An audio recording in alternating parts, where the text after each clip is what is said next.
Magandang araw po mga ka-i-rides. Ito po yung newly renovated na The Backyard, Take Life and Hideout located at Zone 5, Carolina, Naga City.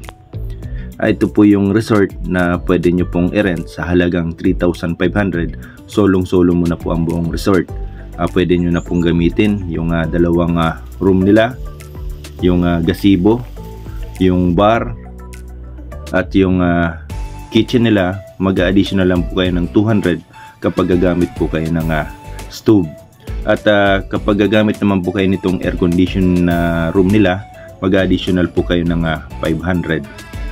Ito naman po yung function hall nila na pwede nyo rin pong gamitin.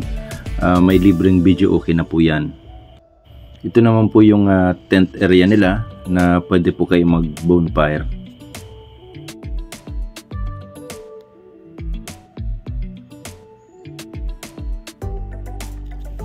Pwede rin po kayo rito mag-overnight. Bali 4,000 pesos po yung rent. Ito po yung Carolina Road. Bali sa una-unahan lang po ito ng Piña Francia Resort. Makikita nyo na po itong waiting shade na may karatulang The Backyard. Kakaliwa na po kayo rito. Dire-diretso lang po kayo. May mga karatula naman po kayo makikita hanggang resort.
For inquiry and reservation, pwede nyo pong i-message or i-call ang contact number nila. Look for Ma'am Susana De Leon, or pwede nyo rin pong i-message ang FB page po nila.